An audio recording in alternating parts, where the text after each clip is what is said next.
Good afternoon, everyone. I have the pleasure and honor to introduce Professor Sandhya Limaye, our plenary speaker for this session. Ma'am did her MA, MPhil and PhD in social work from the Tata Institute of Social Sciences, or TISS, in Mumbai. Since 1997, she has been working with TISS, at first teaching in the Department of Family and Child Welfare. And since 2006, she has been teaching at the Center for Disability Studies and Action, School of Social Work at TISS. Before TISS, from 1984 to 97, she worked with the Ali Yavar Jung National Institute of Hearing Handicapped, Mumbai, as a teacher and as a social welfare officer. So some of the key areas that she has been teaching and at TISS and that where she has been guiding MPhil and PhD students have been social case work, social work perspectives, gender dimensions of disability in the Indian context, persons with disability and their rehabilitation contexts and programs, social work intervention with people with disability and their families, disability counseling, deaf studies, critical disability theory, disability rights movement, advocacy and self-help group for persons with disability, inclusive education, human rights, social policy and law, and so on. She has been awarded, among others, the Bellagio Residency Program under the Rockefeller Foundation Fellowship, Italy. She's been a Nehru Fulbright Senior Research Scholar. She's also been awarded the Erasmus Mundus Fellowship for Research in relation to disability. She has several research papers, publications, field action projects to her credit. She has twice worked in a team for the UN to present a shadow report on status of women with disabilities in India.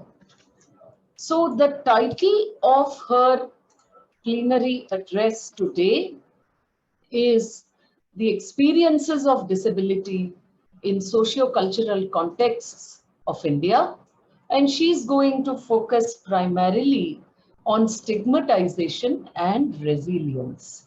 So around the world, stigmatization associated with disability poses persistent challenges to individual social interactions and their experience of the self.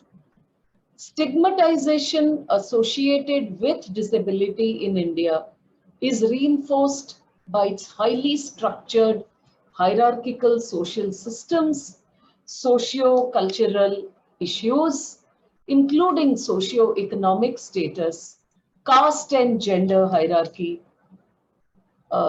families, a lack of family support, and so on, access to education and livelihood, which are lacking, which further reinforce stigmatization. So Professor Limaye will examine the experiences of stigmatization of people with disabilities and herself in India and illuminate the challenges arising from the intersection of disability and social status. I now invite her to speak.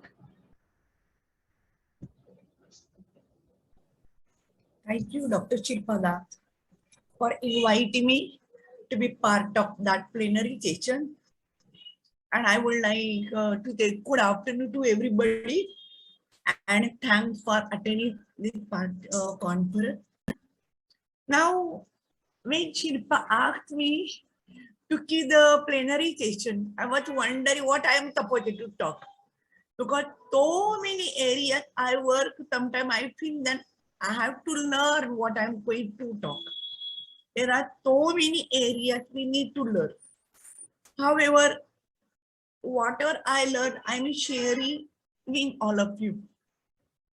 Now, I hope that you understood now the voice is okay now, because I'm in the ground floor and too much noise come from the main road, and I'm used with that sound.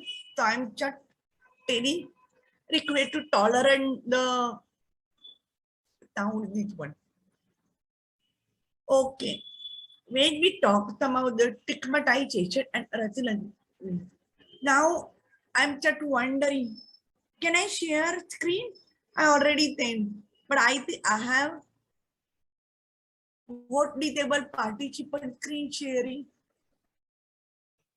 Can I share? She can just tell her that she can share the screen. I have given her the. Yeah, PPT I already think, because it is editable.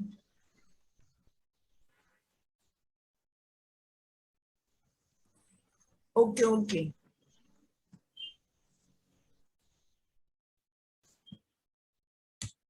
Okay, thank you very much.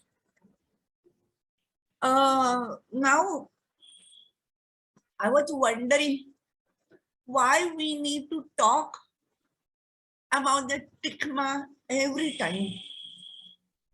After independence to now, a lot of changes are there, especially education, livelihood, and what about the other areas? What about the ignore areas that has identity, parent, marriage, trade management? There, what about this? We have not yet paid attention to this area.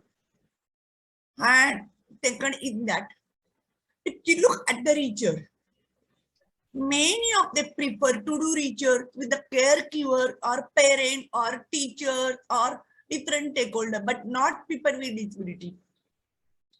And if you found the research on people with disability, they will select a particular disability like a locomotor disability or visual impairment. But what about the multiple disability? What about the hearing impairment? What about the intellectual disability? Why it happens? Why there is the discrimination that we are doing in the disability region? This is the part of the stigmatization. So when we talk about the stigma, not only society, but we as a disabled scholar and practitioner are also part of the stigmatization process. I'm really sorry to say this one, but this is my observation for so many years, and I'm asking so many questions related to that. Why it happened? Maybe some may accept, some may not accept. I'm not forcing anybody to agree what I think. This is my thought, and I would like to share with this one. Hope in future the picture will be different. Maybe hopeful picture will come. And therefore, when I'm talking about the stigma, I was wondering what is the meaning of the stigma according to me or according to you? We typically use the Chapman theory of social stigma. What is the stigma? What is the theory of the social stigma? However, how many of us are able to understand the meaning of the stigma and experience of the stigma? Because it becomes the what? Very difficult to define stigma, because stigma as multi-layer aspect. You cannot recognize stigma within that. I'll give you an example of this one, and that is why I decided to have a very late PPT slide. Only I have a 7 to 8 slide, not more than. But I'm going to explain what it is, what is that. So I already gave the definition, and I think all of you can understand, or there are some participant with visual impairment that I don't know.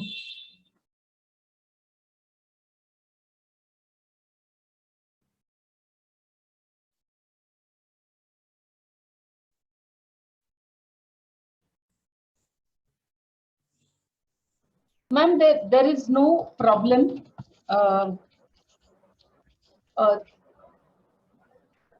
Okay. because I have the concern about their right to know what is on PPT. That is why those who have a low vision or vision impairment, they must know what is in the PPT. If there is no one, then they can read what is the mention in the PPT. So I am not going to read this word. That was this word. Okay. So when I am talking about the stigma, I check a definition, this one. Okay. So I'm sure all of you are well aware about the stigma. All of you know about the definition of the stigma, and no doubt about your knowledge. I just wanted to give example based on what I'm talking about this word. So when you talk about the stigma, for example, people first language, a andha, a pagal, a baira. What word we are using? We call the people by its disability, not by its name. I remember one TI student, the girl was telling me, madam, since childhood I'm called as andha, andha, andha. And when I joined in the college, they asked my name, and then he realized that I have name. So how she becomes the victim of that stigma, and why she becomes the stigma? Why she becomes the victim of that stigma? That is the question of this one. Now we are going to discuss about this one. How socio-culture and disability are closely related to each other. So I am not explaining every this one. However, what we are trying to this is one. How stigma occur? That is the one question is there. Stigma at the three types: social stigma, self stigma, and structural stigma. Self stigma is that who I am, what kind of the person I am, how I label myself. Am I not disabled woman? Am I woman with disability? Am I useless woman with disability? That is a self stigma. Social stigma is that how people label you. What are the stereotype labeling, and that affect your social position, social status. That comes. Third one is structural stigma. It is related to the accessibility barrier, and therefore people do not recognize your accessibility right, and they feel that it is not important. For example, if I want to go to the court and I'm using wheelchair, but the court is in the first floor, how should I go to the first floor?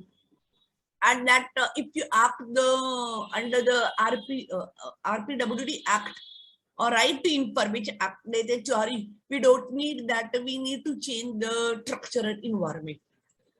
So that we, all of us are part of the stigma. They don't believe that we really need to change. Anyway, that was this one.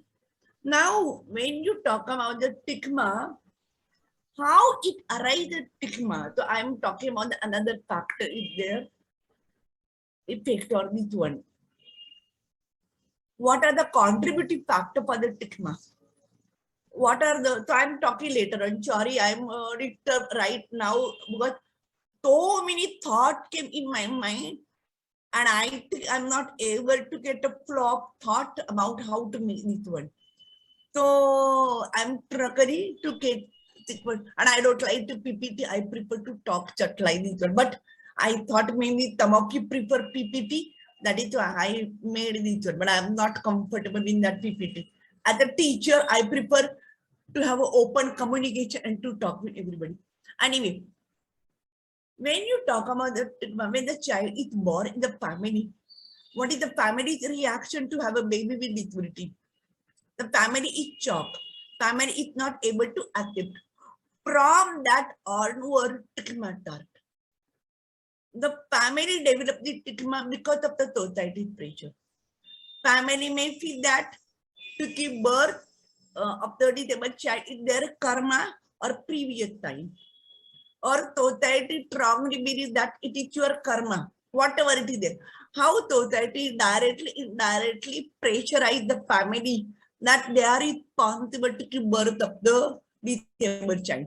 From that onward, stigma start, and the stigma travel from birth till day. So you have to experience stigma throughout the life cycle. And therefore, it is important for all of us to understand that there are multi-layer of stigma, and across the various life cycle, different form of stigma occur. Intensity also occur. And mostly the stigma becomes more prominent during the adulthood year. You become aware that you are different from others. When you are in the regular school, I'm not talking about inclusive education, because inclusive school, how many of the school in India have an inclusive setup? Very few. So that is what I'm using the word regular school. When the children go to the regular school, they recognize their differences from their peers because of the hearing, because of the wheelchair, because of the caliper, because of the walkie, whatever it is there. Plus severity and visibility of the disability also makes them aware that they are different.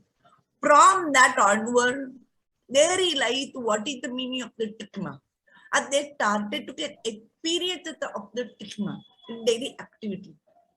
And therefore, when we talk about the disability and stigma, how it really affected. Everybody will say that it affects your health issue. You may not get access of the medical health care. What it depends on the socio-economic status. We talked about the intersectionality, gender, caste, class, urban or rural area, especially in Indian context. So that I understood. But when you talk about the disability and stigma, because of the cultural definition, and here I use the developmental cultural psychology theory. That cultural psychology theory talks about how psychology and behavioral tendency are rooted and embedded in culture. Individuals are socialized to understand the cultural meaning of the disability in daily activity, daily interaction, and how to respond to the disability. And therefore, they develop cultural belief, cultural based disability belief. And therefore, and it passed from one generation to another generation. If you go back to the Mahabharata or Ramayana, what happened? All of you know the story of the Manthara, who had a physical disability, and it is said that it is because of Manthara Ramayana occurred. So what is the indirect message to all of us that people with disabilities or women with disability are wicked? They are responsible for that situation, and therefore it is better to kill people with disability. That was the indirect message come from Ramayana. Or if you look at Mahabharata, that Shakuni, Kauravat maternal uncle Shakuni, who was also physically disabled because of Mahabharata occurred. So if you look at the folk story, how the story convert into the cultural belief about the disability and how it passed from one generation to another generation. And therefore, it becomes very difficult for all of us to remove the cultural based belief. It takes the time. You cannot change, you cannot challenge it. However, today we are lucky. Many people with disabilities are aware about their right. Lot of public education, community education are given to change the attitude towards the disability. But if you look, majority population who are strongly influenced by religious culture, they still believe that disability is a curse, disability is a karma. And therefore, it becomes difficult for the people with disability to face the stigma and to live in the stigmatized life.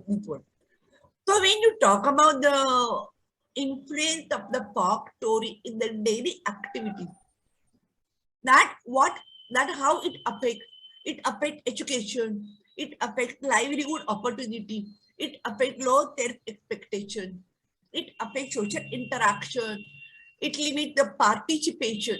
I'm not with the leads, all of you are well aware, but I would like to focus more on two major areas, self and social interaction, because less attention has been paid to this area, self and social interaction. Why people with disability are deprived to participate in the social function activities? Why social interaction is limited? Possible that many people do not know what is the meaning of the disability. Many people may not know the how to help people with disability. Many people may be uncomfortable to this work, or many people wanted to enjoy their supremacy. I am telling you one example of this word. Just last week I was in Karnataka and I was taking the training of the woman with disability in the Karnataka, rural Karnataka. And one Angadwadi teacher who had the polio, she was telling me that my boss gave me so much trouble because he told her that I am happy to observe how people with disability suffer, and I would like to torture people with disability because it is the exercise of my power. So when it talks about the power as a male, it was found that he could not control, he could not get opportunity to exercise his power at home, at workplace. And therefore, he divert his anger toward the woman with disability. And what is the stigma there that if she exercises the weaker section, you will become more powerful. This is your masculinity. So how this belief shape negative attitude toward the disability and people with disability and encourage to give more torture to the people with disability, especially women with disability. That was the example I'm giving this one. So social interaction and self. Self, I'm talking about two types. One is me and the second is I. Internal self, that means who I am, what kind of the person I am, what kind of the person I want to become. That is the self, internal self, that is the me. And disability does not affect that me because I'm a comfortable of my own body, I'm a comfortable of my own situation, I can do what I want to do, and therefore I'm happy the way I am. So it is a me. The second part is that social experience of self. That is the I. How society perceive you and how society treat you. Maybe discrimination, maybe give it torture.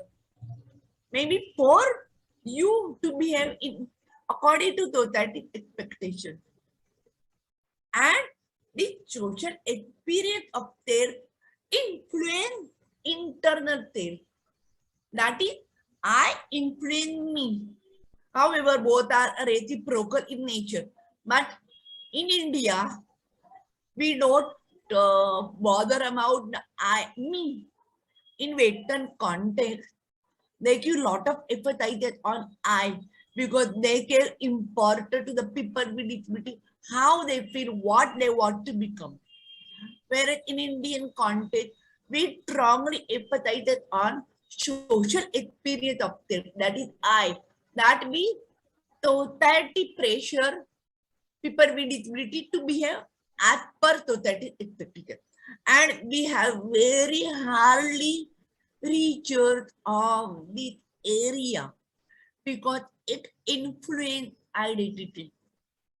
And therefore, when you talk about the I and me example of this one girl, you see the wheelchair in US. When I met in US, she was telling me, I don't understand why people is calling me as a mobility problem. I'm a wheelchair. I can go anywhere I want to go.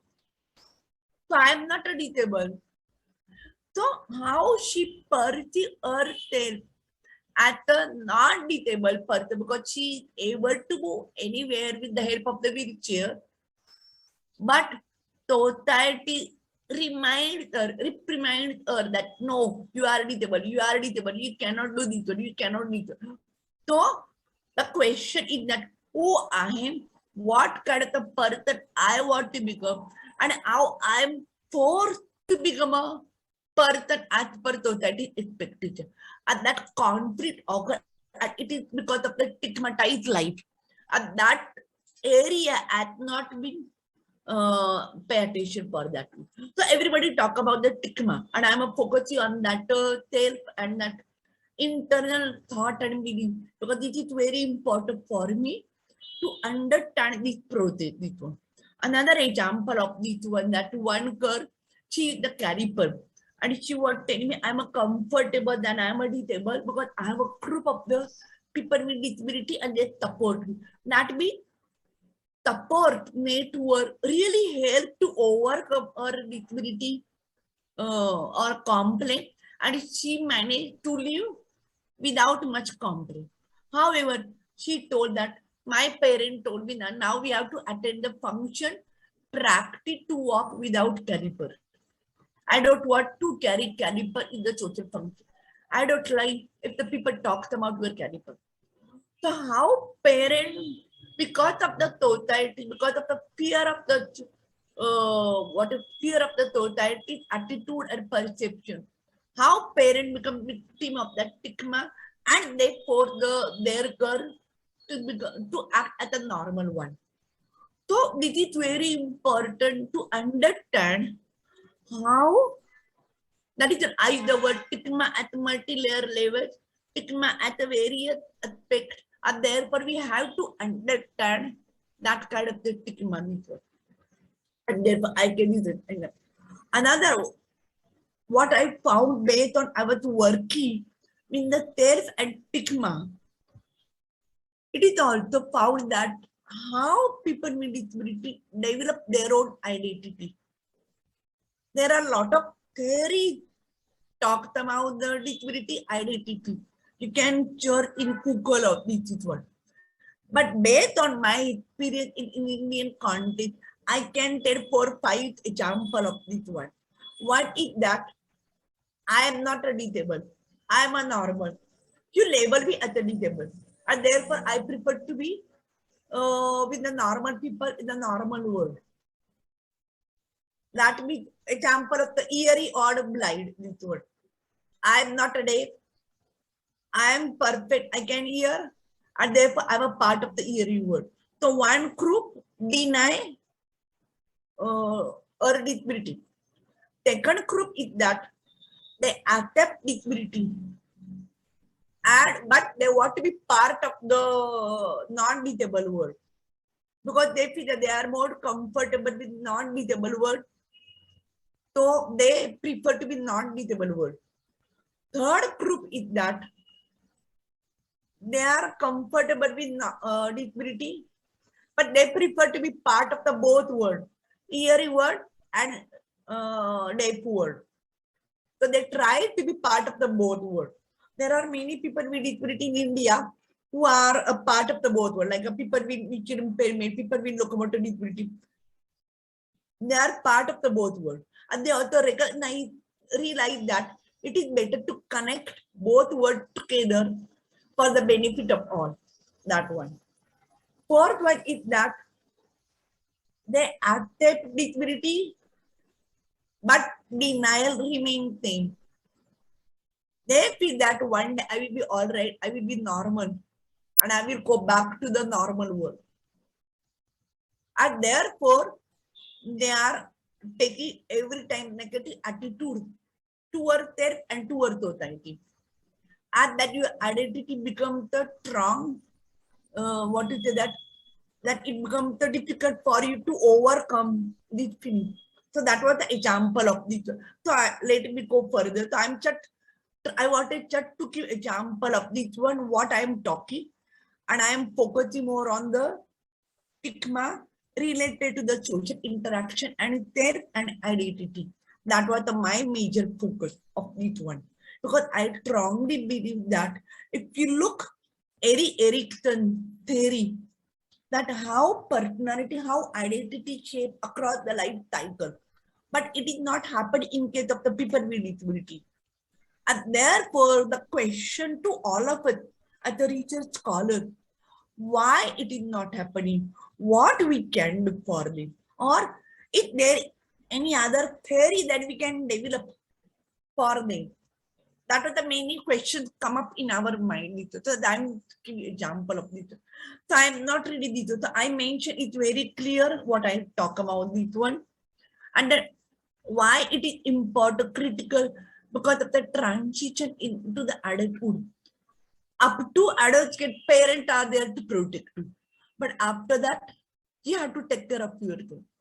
And therefore, to work on the self identity and stigmatized life is very important to develop positive transition in the adulthood. Now I'm talking about the resilience.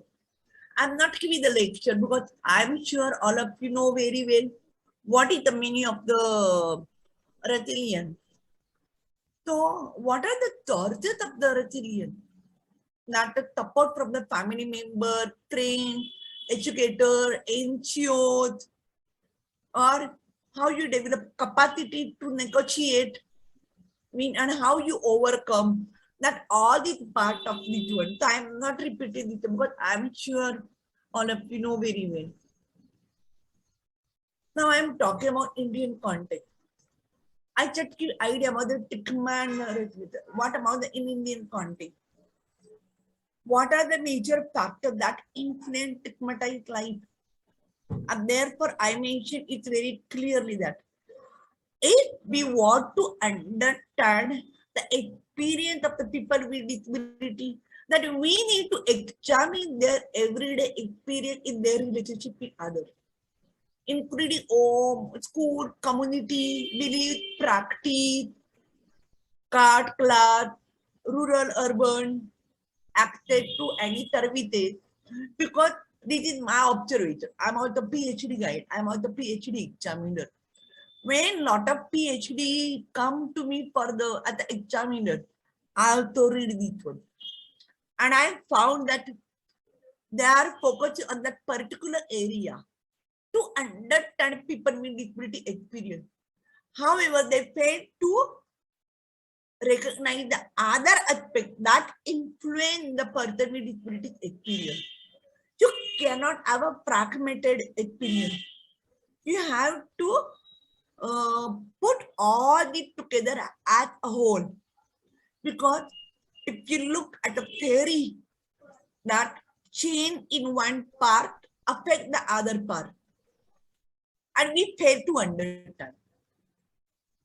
And that is why it is important for all of us to understand that how individual with disability or person with disability or woman with disability, how they experience, especially school or workplace or community, disabled community, non-disabled community, and what are their belief practice, what are the intersectionality. We have to find out this one. Besides, not only that, if you look at the disabled community, there are also power hierarchy. People with locomotor disability and people with visual impairment are more powerful compared to the people with other disability group. This is because they have a voice, they know how to exercise their power. And if you, I'm really sorry to tell you, but if you look anywhere in India or in the world, the most important position is occupied by people with locomotor disability and people with visual impairment. Why? So it is not a part of the stigma within the disabled community. That is also another occur. So not only caste class, but diversity within the disability group, that also important. And therefore, we have to understand where is the discrimination, where is the inequality occurs. And in India, we have a lot of scope to have an inequality practice and a discrimination practice. It is because it is our failure to understand. Maybe like for example, Mumbai, Delhi, Chennai, people with disability are much better compared to the Northeast or Kashmiri or Kanyakumari, whatever it is there. So there is that disparity there. And therefore, it is important for all of us to understand why the problem occurs. Why, what are the chances, what are the areas that invite stigmatization? And how it becomes difficult for the people with disability to develop resilience. However, picture is not hopeless. There is no dark color of this picture. There are many people with disability who really struggle hard and overcome and guide other people with disability. So this is I'm giving an example of this one. Maybe in the disability in India, karma, Hindu religion. So I'm talking about this. So compared to the Western context, Indian context has more difficulty to interpret and analyze because of the diversity, because of the intersectionality, and therefore we have to keep in mind. And this is my request to all of you. Maybe some of you have a PhD guide. Maybe some of you are doing PhD.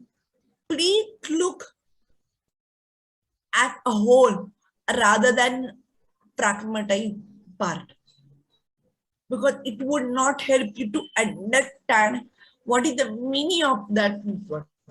Second important is that we as a research scholar or academician, we felt that we know more, we know how to analyze it and interpret the data.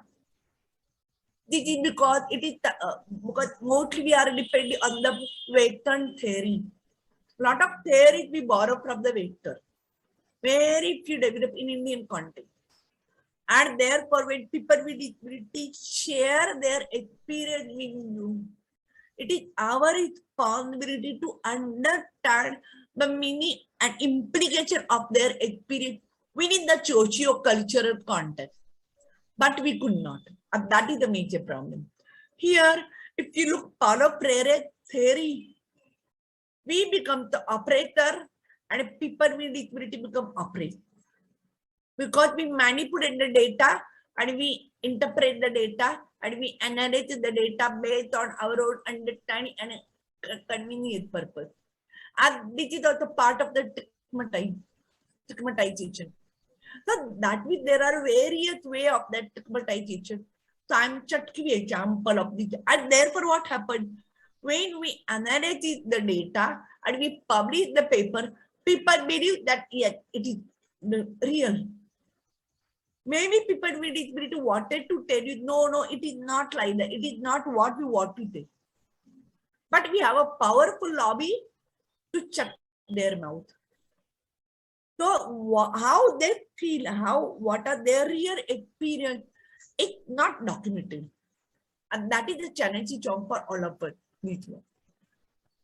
Another example is that there was also thought, and I presented Indian Kamerotras conference about the conflict between the disabled researcher and non-disabled researcher. So they also argue with each other.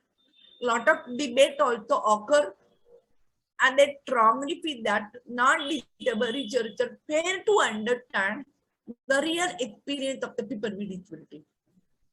Whereas non-disabled researcher find that we are sensitive, we try to understand. It is not required to be disabled. Maybe to become a disabled, it becomes the school information. So a lot of debates are there. So I'm not talking about it. So there are various ways that we are inviting the stigmatization situation. That's what I want to tell you this one. Now, I gave you all the example of this one. Now, basically, I'm a social worker. I'm a social work educator. And what is the difference between me and other scholars? According to me, I am not invited the debate or argument. I'm not saying anything. But as a basically social work, by profession, I strongly feel that we should take some action to help people with disability. So when you talk about the stigma and the resilience, everybody will give a lot of thought.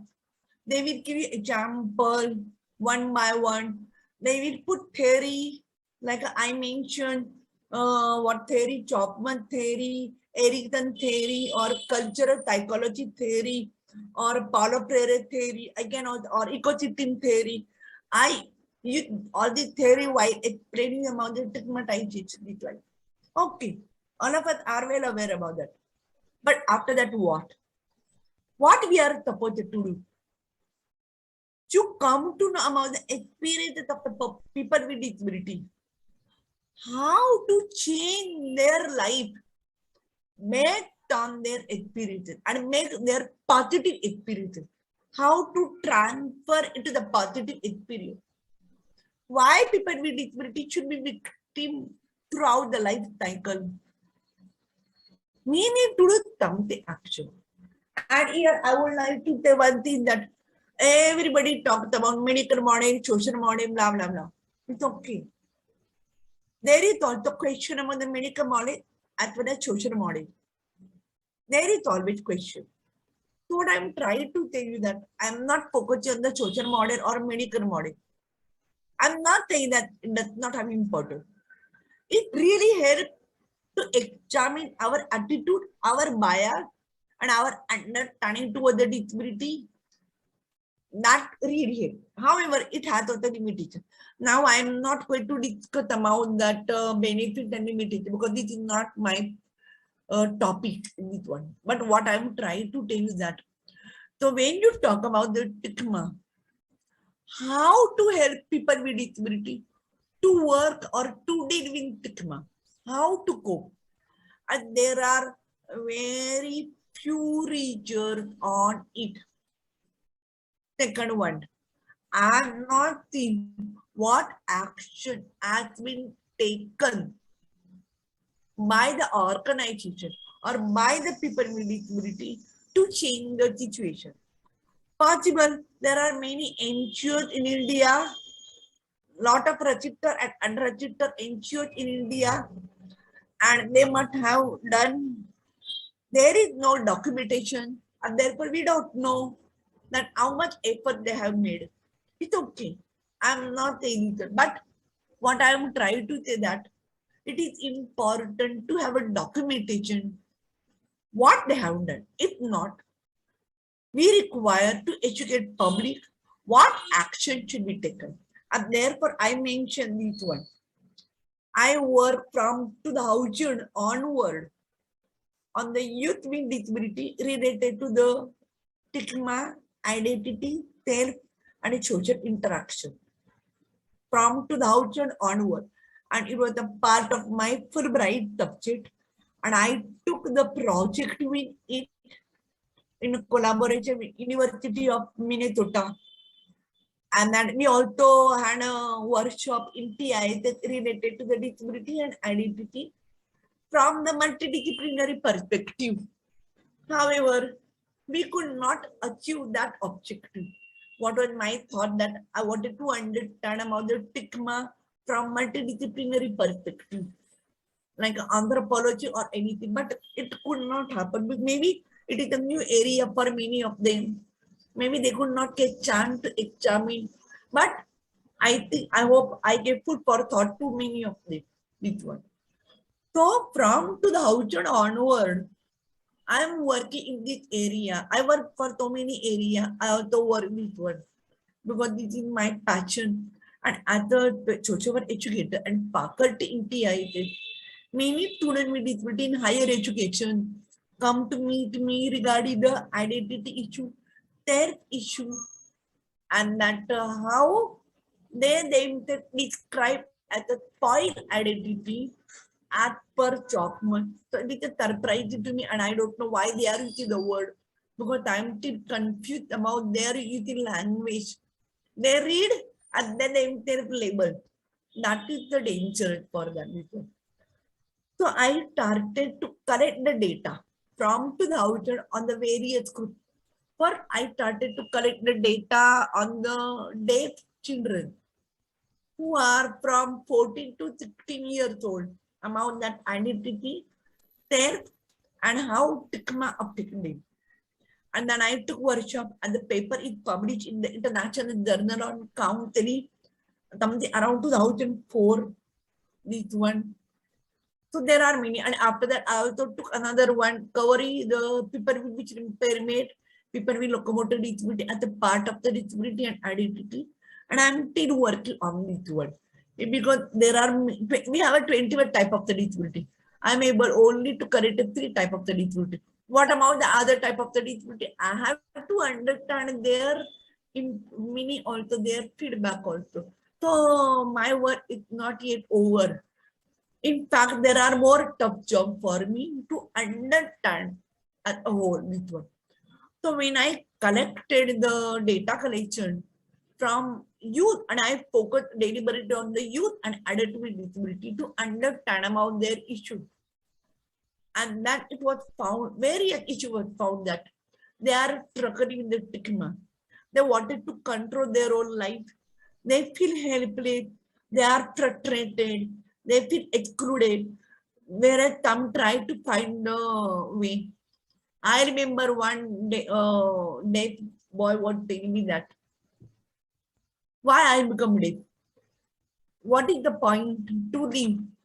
Better to die. That was I got a feedback from them. Whereas the second say that okay, they don't like us, fine. Then let me live on my own terms. Why we are interfering my own life? The third one said that my relative blame my mom, and I feel bad. How come that my mother is responsible for that? What is the causes of this disability? I wanted to know. I want to fight with them. Whereas others feel that better to keep quiet, and their mental health is also affected. They get depression. They get negative attitude towards them. They thought that nothing will happen to them, and therefore there is no point to work hard. And a lot of counseling is also required for them. So based on the interview, I started the first training program for the children with the hearing impairment in the school in Mumbai. And that 5 questions came up with one. And that and then I used the rational emotive counseling. So it is like the challenge is their irrational thought, motivated to examine how the thought occurs. So it is the influence of the stigma. Stigma influence their thought, and because of their deafness, nobody is there to explain this. So if you compare with one group to another group, you will get different type of the problem faced by each disability group. So I'm talking about the group of the people with hearing impairment. No one is there to explain, and therefore they develop the rational, irrational thought, and they strongly believe, yes, it happened. And it was very difficult for me because I don't know sign language. In Mumbai, we don't have uniformity of sign language. Children learn signs from the elder one. So each school has a different sign. And therefore, it is difficult to work with them. And the first one is that what is the meaning of the stigma? It is difficult to explain them. So when you started to see example of this word, they realize, yes, this is the problem. Yes, we have this problem. Yes, this is one. And therefore they recognize, yes, it is called stigma, that one. Second one is that many thought came out with one. They share a lot of issue with them. And they made it very clear that it is because of this, because this problem. It is because of this, because the problem. And then I identify 5 areas. Why I become deaf. That nobody loves me because I'm a deaf. Or if I am not deaf, I would do much better this world. Or my parents are responsible for my deafness. So many irrational thoughts come. So the challenge is what that I took one by one topic, asked them, what are the sources of the irrational thought? Because stigma is embedded in the culture and it's difficult to identify and difficult to reduce its impact. And therefore, you have to struggle to explain them what to do, how to do. Because this is on their experience. And many of the children come from the lower socioeconomic background, and mostly they are the lower caste. They are in the slum area of Mumbai, and many girls with disability find difficult to express their feelings. So a lot of intersectionality also occurs with it. And how family influence their thought, that also important thing is there.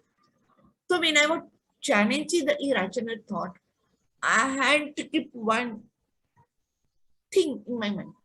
Then I'm not attacking the youth with disability. I'm not challenging them. I'm not blaming them. I'm not targeting them. In fact, I'm attacking their thought. And it is difficult for them to understand the difference between attacking on them and attacking on their thought. It's very difficult for them to understand the difference. So every time you have to tell them that I'm not talking about it. Another bad example I'm giving. When I conducted the group activities for the mother who have a children with cerebral palsy, and then 10 mothers were there in that meeting, and we were discussing about that. How do you feel that when you have a child with disability? Everybody cheering. We feel bad, we were upset, we are helpless, nothing. One mother told that, I wish that my child should die. That was taken aback. And then many mothers look at her and the question, what kind of the mother you are? She becomes more defensive. She becomes in trouble. That moment I told that mother, I understood how you feel. You must get a lot of pressure from somebody else that force you to talk like that. And I'm sure you don't want your child to die, but something must be happening to you. And then she broke out and she cried and cried with one. Then how she becomes a victim of that stigma, that she is responsible for that. So when we talk about that, it is not irrational thought. It becomes the inappropriate behavior and action. The mother got so depression, she did not understand the way she reacted was not appropriate. So a lot of psychological issues are coming up. And therefore, when you talk about the stigmatization, it is related to a lot of psychological issues. And please, if you are not an expert in psychology, even I am not an expert in psychology, but I work in the social psychology area. So that is why I got somebody talking. Okay. I heard the voice, so I thought there. We And heard that voice too. It's okay. Then I thought that somebody wanted to do that. And that, and therefore, it is important for us to understand what kind of the multi-layers of stigma is occurring. What are the intersectionality that people with disability have? What are their experience in daily activities? Within the homes, community, school, whatever it is. What are their struggles to maintain their own me, I? And therefore, once you try to understand, you will help them to come out of this world. And that is what I'm talking about. What are the one I told irrational thought. I'm not going to explain it because I took 8 sections of that rational emotive counseling, 8 sections. And then I cover 5 areas, motivated them to talk, challenge their internalized belief, explain them that we are not attacking you, but we are attacking the irrational belief. but made sure that there is nothing wrong, that they develop irrational belief. Only they should be open to learn and examine that thought. And then later on, it was found that they become more relaxed, they got more answer. And that I'm talking about lock magnitude, and that some of them are able to accept their own disability, some of them could not. So you cannot force everybody. And I'm not saying that conducting the workshop will help everybody. No, it does not help everybody. So we have to understand the limitation of that also. And that we talk somehow, the other part is that pottery resilient activities. There are many activities I introduced. One is that after the challenging the irrational thought, I made them calm down, made them relax. This one. Once they cool down, ventilate their feeling, then they calm down. Then I ask, look at your thought. Find out why you feel about this one. Learn your mistake. How to avoid this mistake. And if the problem occurs, don't think about that problem based on your past experience. Because everyday experience is different. What happened yesterday may not be same today. What we adopted technique may not be benefit today. So we have to learn why the problem occurred, what was the situation. The third one is that you have to accept that you cannot change the situation of big disable. You are disabled, this is a permanent disability. You cannot change your disability. Whatever they talk about the surgery and this one, only very few may get benefit, depends on the medical condition. But you cannot change. We have to accept the circumstance. But you must believe that the current situation can be changed. You can change it to the positive one. And it is difficult. Because what happened, when they realize that it is unavoidable situation, you cannot be at a normal one, they feel more frustrated.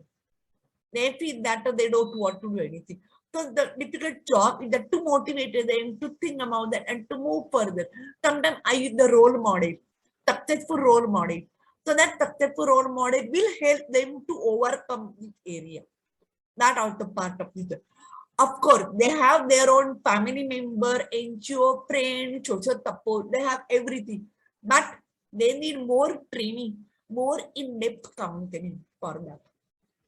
That one thing. The another is that you should have develop your own confidence. Yes, you can do. Yes, you can do.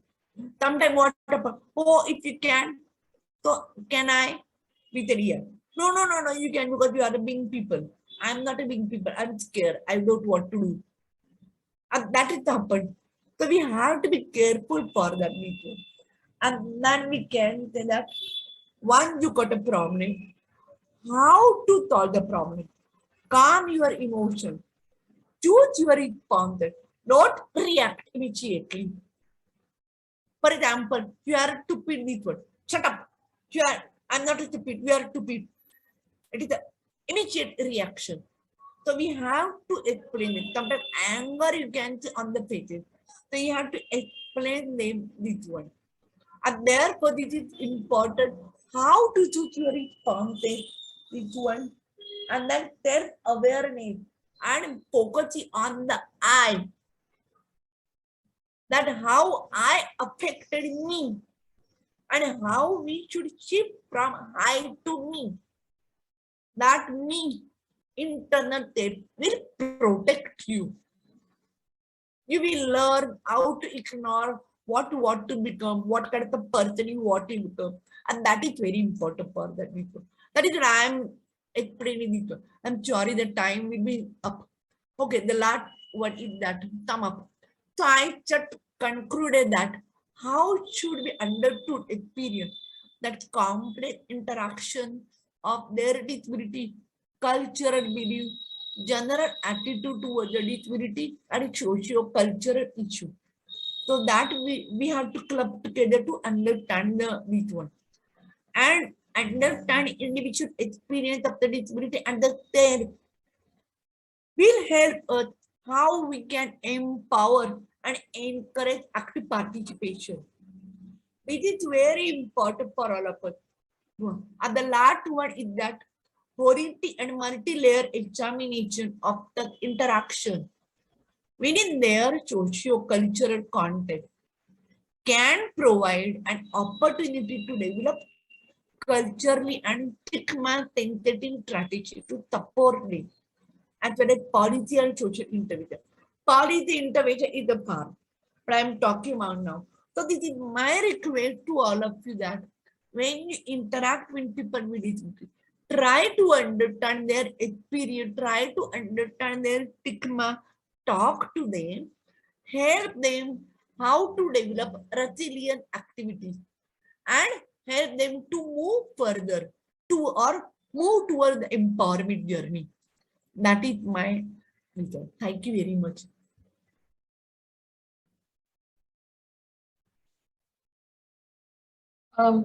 Thank you so much, Sandhya ma'am.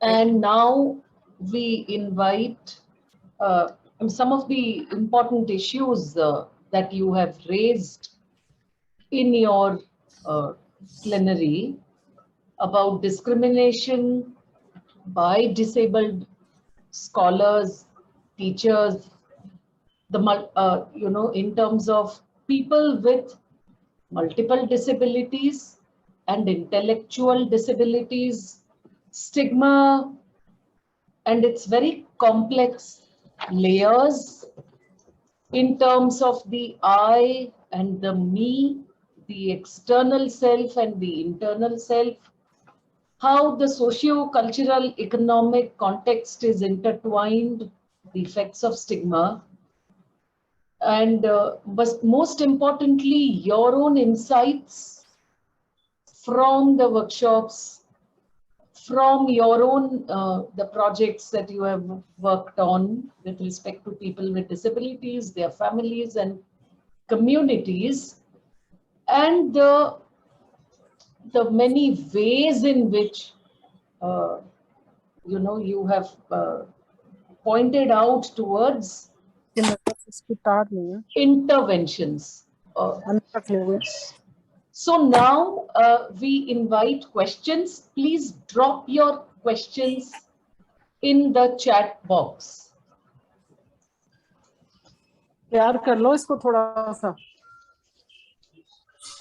हाँ जी, क्या बन रहा है?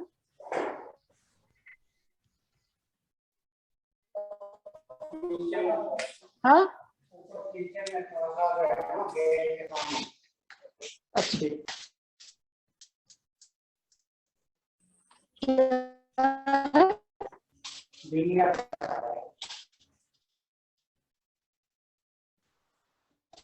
क्या करा रहे?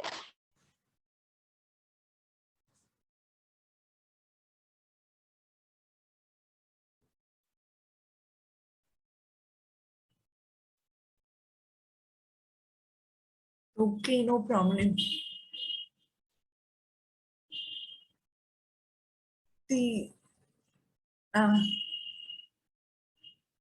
Shilpa, what to ask? Shilpa Anand.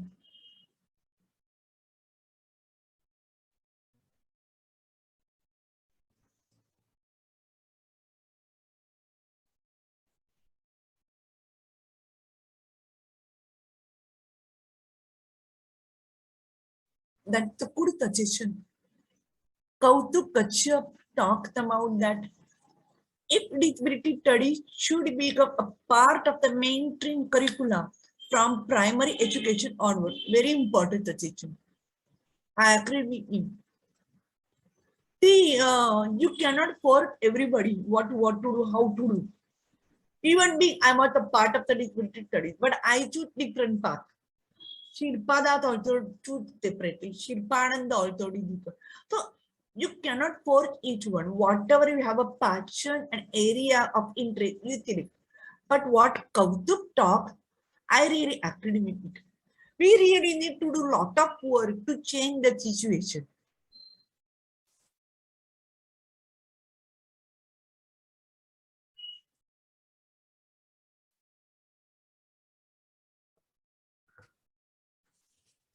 Now Shilpananda is talking about that. Can you elaborate on the notion of the help for people with disability? Now it depends on you how you define help. Now there are various type of the help. I'm not talking about the help. The most important is that whether client is ready to accept your help or not. One, what is the definition of the help according to you and according to client? I'm sorry, Shilpa, I'm using the word client with one, or you can use the people with disability. Now, I as a social worker always tell people with disability or women with disability that if you would like any information, so it depends on what language you are using. I use the language in my own Marathi or in this one. If you are using the appropriate language to convey the people with disability, that they will think. We can also say that I'm not helping you. I'm just showing you the idea. I'm just giving you the idea. You can do. And that many people with disability may not like the word help because they feel that they are under the pressure. Some people want help, some people do not want it. So you have to understand what kind of the people you are meeting. So that, sorry, this one. So I'm talking about the notion of the help. I prefer to use the word as the showing the way to empower yourself. Get help and help themselves. That was the empower I'm using the word. And especially you are talking about the social work and disability study. Now, Shilpa, can you explain me what is the meaning of the disability study? This is my question. Disability study, that means we are including the experience of the people with disability in all aspects. That is the disability study. I'm asking you. Because Professor Nina Kashyap wrote a paper on the disability studies and social work, relationship between. She wrote a paper. You can find out this. It's a beautiful explain this one. So when you talk about the disability studies and social work, the focus of social work is intervention. So based on the disability study, what action will be taken to help people with disability? Or what action will be taken to show the way people with disability for empowerment, then you can do. However, in India, we don't have much work on social work and disability study. Only 10th for disability study, but we are not doing much work. And that is the problem with one. I'm sure I'm not giving the appropriate answer to you, Shilpa, because there are so many things I would like to discuss, but anyway. One more question. I think this is a brilliant plenary session. I would like to add Swagata Chatterjee. I would like to add considering in the idea of the tick-mind disability. A very important area is gender disability. The way a female disabled body speech is stigmatized, marginalized as a non-performing, almost not existing tight in the social scenario. If madam would like to comment on this area, yes, I agree with this word. Because what happened in that area, I just only focus on the therapy and social interaction, not a woman's body. But if you talk about that, you are right. Woman with disability is labeled as asexual. She does not have any sexual feeling, and it is like whatever it is the correct. I agree with you. However, it is our job to make them aware of their own sexuality, so that we have also separate group session on sexuality and body awareness. And we always conduct the program for the girls with disability as well as boys with disability also, because boys with disability has also wrong notion about the woman's body. And therefore, it is also important for them to educate them. So that's what I'm talking. I'm not giving much information because you are already mentioned. It is a clear. Only I'm talking about from social work point of view. And that autism and personality disorder specifically are later explore areas. Correct. Not only autism, there are many more disability are also like explored. We have a 21 type of the disability. How much we know about the other type of the disability? That also question come up this one. And those with this condition along with impairment or definite find themselves in a really empowering situation. Lack of education and job are related to the co-dependent. Yes, I agree with this one. Can I tell you one thing, Mr. Kashyap? I'm not expert in the field of all type of the disability. I'm not expert. It is very difficult to get mastery to understand all type of the disability. I'm not expert. Only I'm expert in the 4 area. One is that ear impairment, one is visual impairment, one is locomotor disability, and some part of the mental illness and learning disability. This is because my interaction with the student with disability in higher education, and therefore I know more about this one. I'm telling you, honey, I don't know much about autism. I know I got interactive, but I'm not expert in this area. And what you mentioned, it's very clear, and I agree with you. And mostly, if you look all kind of disability, we have a disempowering situation, and therefore, our job is that how to take action to motivate them. That was my. I'm sorry, but I'm getting again confused. Okay, I like how you move out of academia and right issue grounded in reality. Okay. Basically, I'm a social worker. Basically. And after my MHW, I joined in the CAT plan with Medha Patkar, working in the community social worker, community and family social worker. And I also realized how my disability challenges me to be part of the community work. It was not very easy job for me. But I also realized that I don't have a problem. They have also problem. And that it becomes challenging for me. How I can help them to solve their problem. And that helped me to forget my own problem. Then I realized that why should I make a big issue? I have problem, but how to solve the problem? See, working with the people, Hello. change your perspective, give your option to explore more problem solving process, find out more solution, find out more technique. And they taught me a lot. Whatever the in I think 1984, I think there was the murder and then there was the curfew in the slum area because of the trouble. But I have to learn how to manage with that.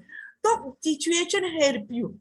Second one, then I joined in Aliyavaricham in NIJ as a social welfare officer. So while working with the people with hearing impairment, their parents also changed my perception. And then later on, I joined from 1997. I joined at the TIJ faculty by doing PhD. So practitioner at academia helped me a lot to move further. And even after 20 years at the academia, I did feel that I'm still practitioner. I'm a social work educator because I also train my student social worker how to work with people with disability. And it really helped me. Just now, last week, I was telling Shilpa that sorry for not responding. I was in the Karnataka, Gulbarga and Yelanga that took training to the people, women with disability. That asked so many questions about the sexuality and malnutrition, health, and then how to work with them. So every new word, and they were talking Kannada, and I was talking some Kannada and some English. So it's a part of the learning. So and I feel better to work with them. And the second one, it gives inner satisfaction to me that yes, I really helped them to move further. I don't want to say that it is because of me you did that. I just want to take that you got some idea and you are moving further. And that is the reward to me. And that is what I prefer to do this one.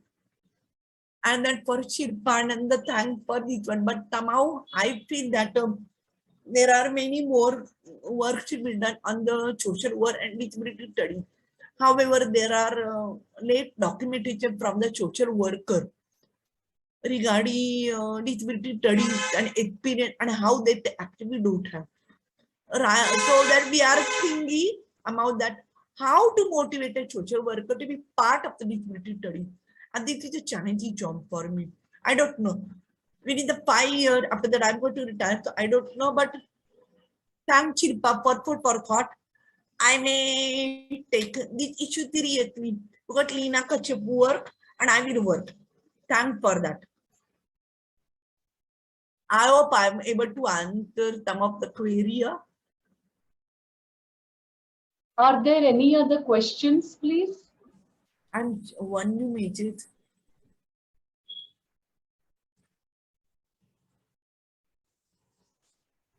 Any other question? Please raise your virtual hand, else we move ahead.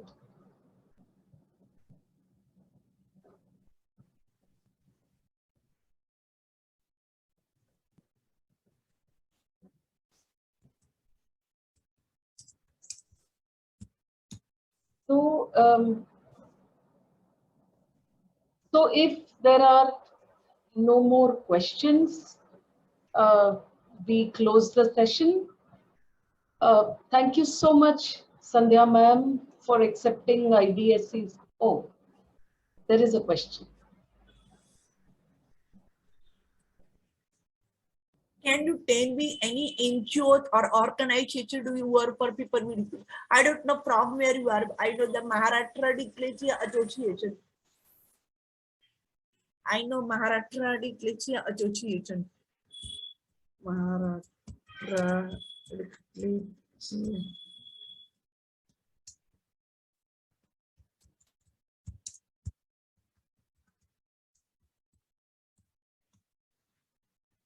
Okay. You are from Assam. Okay. Then do one thing, can contact to Matrat Khan. If Shilpa can connect me, then I will inform you. I will find out from Delhi also. Because Assam na the Chichu Tarodi, that who is the Armanani, the Chichu Tarodi, they also focus on the multiple disability, but not much learning disability. And there are many people who practice as the educator for student with learning disability. NTPD. That was the Delhi, but Chichu Tarodi is come from Assam. So I'm talking about the Chichu Tarodi. Chichu Tarodi Kauhati. They also focus on the multiple disability. But I'm not sure. They may help them to get. They may help to get. Otherwise, if you can connect, I will ask Matra to find out for Assam. Or Chatish Kapoor from Delhi. He also running the course for the learning disability. Sorry, one more. I would like to add one more minute, Shilpa. I'm working as a chairperson at the Global Inclusive Education Network. Global Inclusive Education Network. This is related to inclusive education. We started from 2015 to now, and we conducted 8 conferences on inclusive education, and we are able to mobilize different teacher, academia, university, academia, and NGO to be part of the conference for inclusive education. And there are many people who work on the learning disability, and I have the address. I will contact Mr. Satish Kapoor. He is running the course on the learning disability. Maybe you can join with them. Maybe you can connect with him. Because we are working on that issue. And now we are collaborating with the Orange Neuroscience, Toronto, Canada, for the language assessment for the children with and without disability. And therefore, it will help us to understand, to identify learning disability in the children in the early schooling. So a lot of work is going on. But it just started, it takes the time. I don't know what will be the outcome. So just effort we are making. So maybe Shilpa, he can connect with the Kachap to me. I will help him. I will connect him. Because this is our passion to work for people with disability.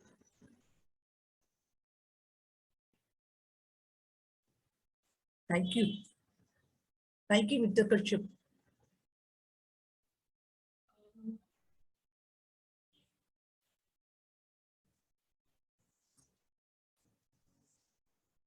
So, Sandhya ma'am, thank you so much Welcome. for accepting the invitation at short notice. And I do know that you have not been well, you have been traveling, it's been a very, very hectic time. Okay. And thank you so much for your time and for these insights that you have given us through this plenary address.